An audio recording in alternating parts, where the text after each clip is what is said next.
11, a Boeing 747-100, was en route from Honolulu, Hawaii to Auckland, New Zealand. About 20 minutes into the flight and near 23,000 feet, the aircraft experienced an explosive decompression.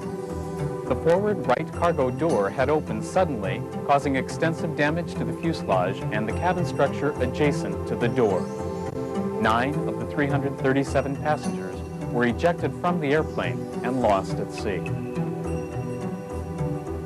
Initially, there was myself and 2 other flight attendants. We were setting up the beverage cart, and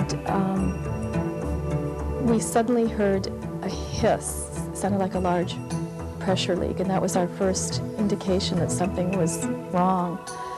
Before we could even get the words out of our mouth, "What was that?" there was a tremendous explosion. I don't know how else to describe it except that way. If you're watching television or the movies and you see an explosion being reenacted on television, bodies are being thrown in the air or thrown down, and that's exactly what happened to us. Just a violent explosion, and all of a sudden my body was being forced onto the floor of the aircraft.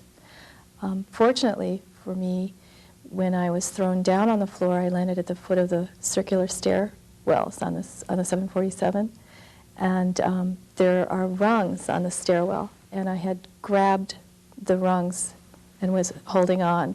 The force, the suction of things being blown out of the aircraft was so tremendous that I call it doing flag time. In other words, I was holding on to the circular stairwell with my hands, and my feet were literally off the ground. I was being pulled towards the hole, or towards the hole is the best way I could describe it, like a flag on a pole. While I was holding on, of course, debris, everything is flying out of the cabin. I vividly remember a bin of soft drinks. I'm sure flight attendants work with these all the time in their carts. A bin of soft drinks floated past me like a feather in the air. Racks of glasses were flying by, of course, pillows, blankets, newspapers.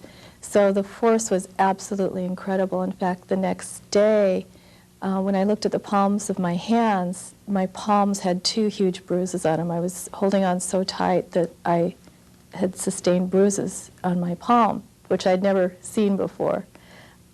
So after the explosive decompression, of course, the flying debris, mist in the cabin, cold temperature, and an immediate rapid descent. Had I not known better from my training, it would have really horrified me. But in the back of my mind, when it was happening, I said to myself, this is supposed to happen. We're supposed to make a rapid descent. It's okay. So even though I was terribly frightened, I kind of knew in the back of my mind that that was good, that we were supposed to be making a rapid descent.